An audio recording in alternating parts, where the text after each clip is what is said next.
Welcome to the Take Your Apprenticeship podcast. The Take Your Place team is made up of 5 universities and 9 further education colleges from across the east of England. We are an impartial project dedicated to giving you the information you need, regardless of where you are applying to study. Since 2017, we have worked with over 30,000 students from 100 different schools, colleges and sixth forms, helping them to explore their options and discover their potential. Now we hope to help you too. In this podcast series, we will explore all aspects of finding, applying for and succeeding in an apprenticeship. Through talking to experts and current apprentices from a variety of industries, we will help you explore your future apprenticeship options.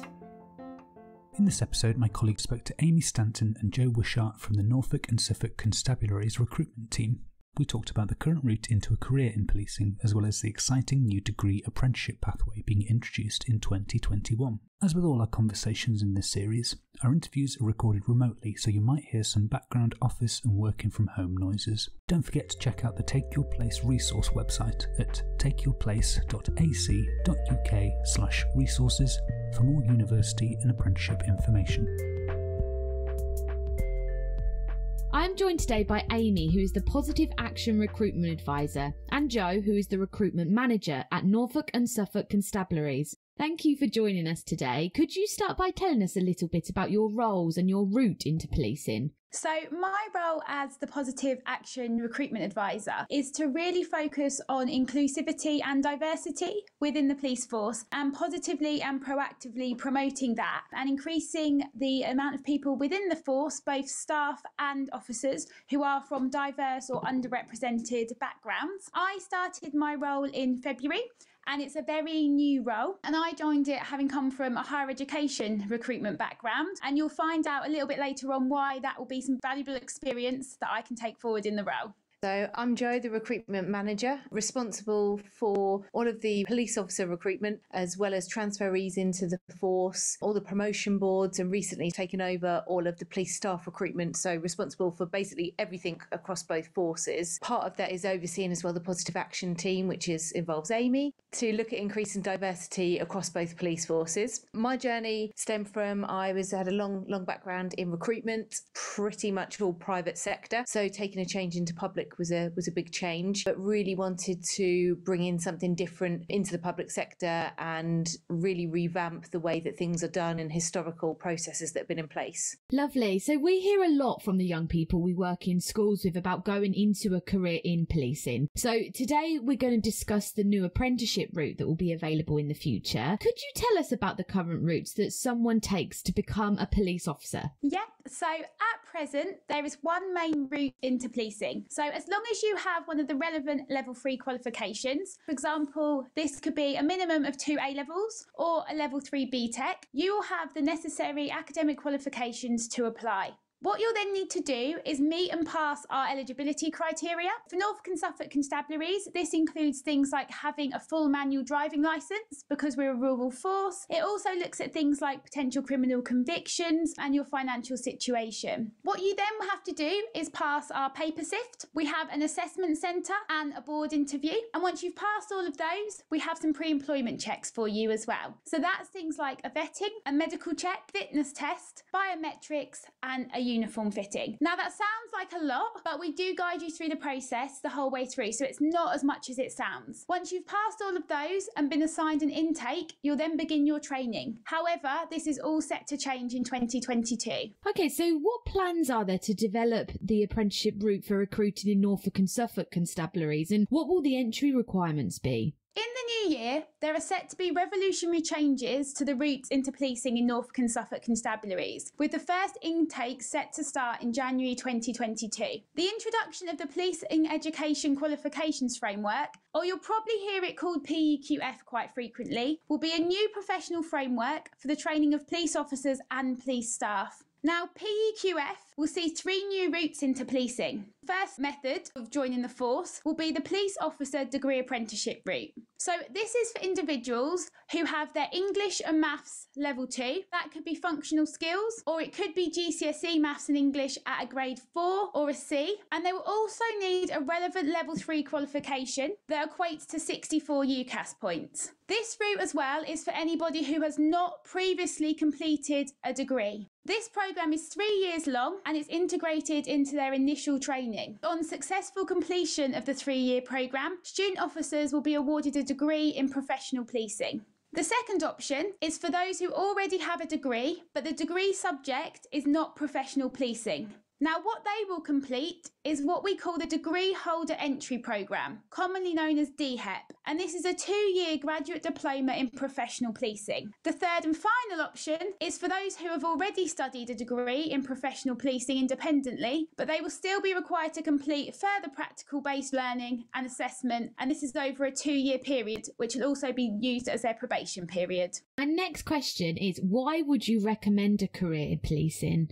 Policing, whether you are a staff member or you come in as an officer, is a rewarding career, and every day is different and no 2 days are the same. As a police officer especially, you'll provide a pivotal role in supporting and protecting your local community. Police officers are a vital and valued part of society and the communities that they serve, and therefore the salary and benefits reflect that part that they play, as do the opportunities available for continued professional development and personal development, and also the training and progression available. With the introduction of the PEQF, police officers will also be able to earn while they learn, gaining a qualification for free and proactively making a long-term enhancement to their personal prospects, while in turn improving the prospects of the community they serve. As a force, we embrace diversity and we strive to form a police force that's reflective of the community we serve and actively encourage applications from those from underrepresented backgrounds. If you join the force, you can play an instrumental part in the change that you want to see in your local community. Thank you, Amy. What types of strengths and skills would be ideal for someone choosing a career, either through an apprenticeship or an alternate pathway? As a police force, we strive to be reflective of the communities we serve, and we actively do encourage those applicants from all backgrounds and ethnic groups. We look for dedicated, resilient and enthusiastic people who are passionate about making a positive and long-lasting impact on those around them and in their community. We look for people that have effective written and oral communication skills. Someone needs the ability to appropriately tailor communication to the circumstances and the audience. Whilst many people believe that the role of an officer is very much out in the public, there is also a lot of paperwork and administrative duties. If you were to ask any officer what their best tool is, they would say their mouth for communication. So it's imperative that an officer is able to communicate with individuals at all levels, but on a range of mediums, whether that is orally communicating or being able to write things down as well. They need to have resilience and the ability to deal with difficult situations in a tactile, confident and calm way. As an officer, you'll be dealing with people at some of the worst times of their life, and this can be incredibly distressing, not only for the individual, but for you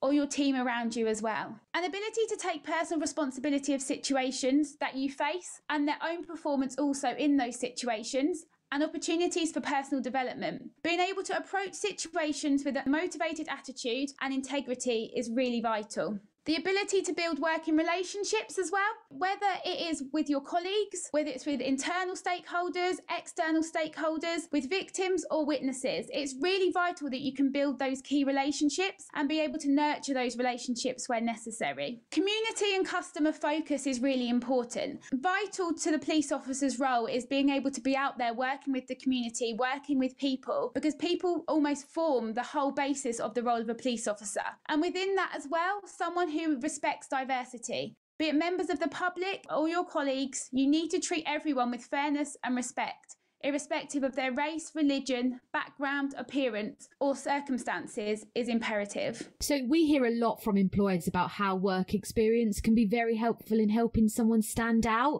With policing, I imagine getting work experience can be a little bit trickier. Is there any type of experience that could help someone develop skills and a strong application for a role as a police officer? So this one's really interesting. So we have a lot of officers in the force who come from all different walks of life. So in terms of what people are doing on a day-to-day basis, while some jobs may not appear on the surface to actually, have transferable skills, many of them do. Both forces, we offer work experience is quite difficult and like like you say, it can be a little bit tricky with the police force. However, what we do find is certainly not the route that people have to go down, but we do have special constables, which have basically all of the powers of a police officer, but they're voluntary. And quite a few we get a lot of candidates who maybe aren't ready or don't have the right experience, often go off to go down this route because it gives them a really great insight into what the world of policing is like. Without signing up as full employment, they can do it up to minimum 16 hours a month. They get a real feel for what the job entails, because in terms of being a police officer, it is a job like no other. It allows that sort of development of the skills required in the job. We have voluntary positions as well. These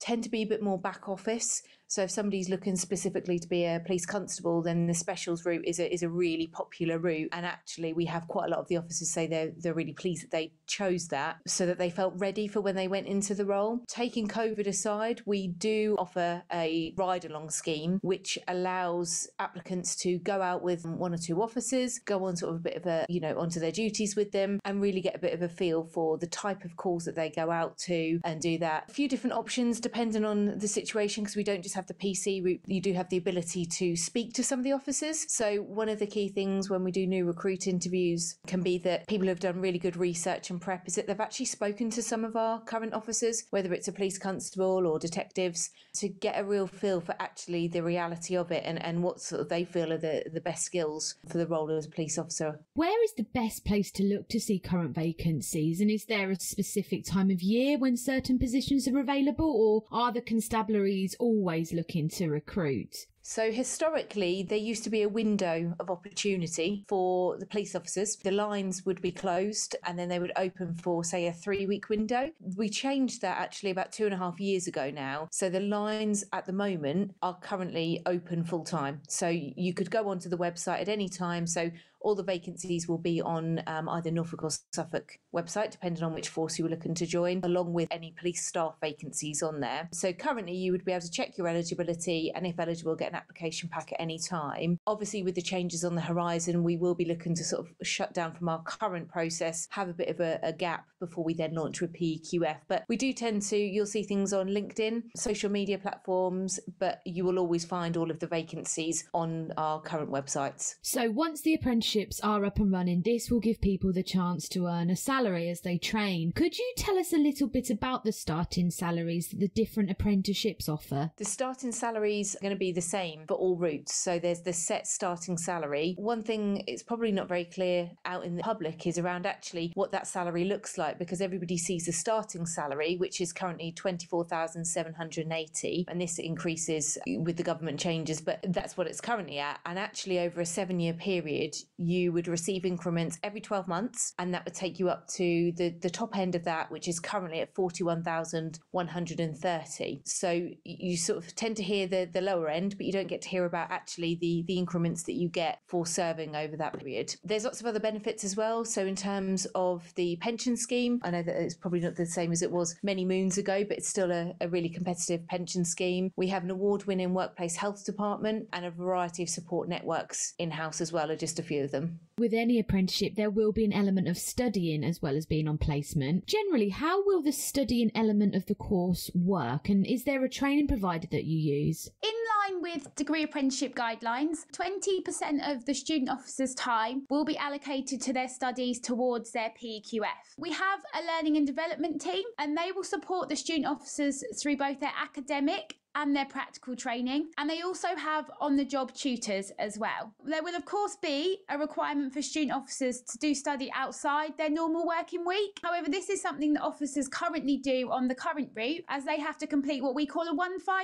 which is police training to go along with them completing their probation. Our training provider is Anglo-Ruskin University, and it's really fantastic for us to be partnered with a local training provider who pride themselves on training some of the region's other key workers, such as nurses, doctors, paramedics and social workers. Working in the police can offer an incredibly rewarding career. However, I imagine it can also be extremely stressful at times. How are new recruits supported during their training? So you're absolutely right. The role is incredibly rewarding, but also can be really stressful and also really distressing at times due to the nature of the type of things that officers witness or that they get called out to. So actually the support once an officer comes in doesn't stop even from, once they're out of their probation period, it carries on all the way through their career. So it's important that we have that in place for them. It's also important at this point as well to ensure that we're recruiting the right type of people who have the suitable skills and qualities to be able to deal with some of the stuff that comes their way. So a few things that we have our own Validium mental health service, which is available 24/7, internal service called TRIM, which assists in following any sort of traumatic events that may have taken place. And like I mentioned previously, we have our award-winning workplace health department. There's also ongoing training and development. So right the way through, when an officer lands with us, they have their initial period of tutorship, the phase, which they are sort of, it's more one-on-one. And then this continues all the way through with additional training programs, development programs, to make sure that the officers are up to date with any current issues. They've got all the tools around them to be able to do their jobs accordingly. Thank you so much for talking to us today. Before you go, do you have any final top tips for someone considering policing as a career? Honesty, openness and integrity are all part of the policing code of ethics, and they're integral to being a police officer or a police member of staff. So it's really important that applicants are honest in their application and disclose absolutely everything that is asked on that form. Learn about the police force and the community that you aspire to work for. This could include things like the aims and objectives of the force you're applying for, reading the code of ethics, looking at what policing style your force adopts as well. It's also having an understanding of the shift and working patterns, how that could implicate sort of your personal life. Also looking at things like the territorial divisions of the force, and even things down to who is the chief constable as well. As I touched on earlier, speaking to some of the current serving officers, especially in your local areas, and getting a really good first-hand insight into the role of an officer. Some candidates come to us who don't really know or understand the role, which isn't great for them moving forward because they need to be aware of what the job entails. And if you're a candidate from an underrepresented group, we've got Amy and we've got Daniela in Suffolk to come and speak to or liaise with around actually how they can be supportive through the application process. A knowledge of the core competencies is essential at every stage as well through the assessment process, as you'll be scored against these as you move through the recruitment cycle. So it's really important that you're able to evidence that you exhibit these attributes, and you'll be able to apply them effectively as a police officer and how you can do that. So another thing, the fitness, you heard Amy cover that on the pre-employment checks that we have. So just ensuring that you're both mentally and physically fit and in a good place, preparing yourself with physical training. It's a 5.4 bleep test, so it's not a marathon. You know, it's really good to just get some prep in for that. But we have quite a few candidates that often sort of underestimate it and struggle. Looking at mindfulness exercises can also assist with ensuring you'll be able to meet the necessary standards as well. But also when if you get to the point of where you sit in front of an interview panel, it's terribly nerve-wracking. It's not a nice experience, as we all know, but really try and be yourself. I sit on many different panels, including promotion boards right the way up within the force, and even the most senior officers get really nervous. But actually what the panel want to see is get an insight into the real you and understand sort of why you want to join the force, what your values and ethics are. So as nerve-wracking as it is, just try and be yourself as well. Thank you for listening, and don't forget to subscribe to our future podcasts at soundcloud.com/takeyourplace or on your favourite podcasting app. You can also find us on Instagram, where we are at takeyourplace_HE, on Twitter at takeyourplaceHE, and on Facebook at facebook.com/takeyourplaceHE. You can also email us with any questions, requests, or just to let us know what you think on info@takeyourplace.ac.uk.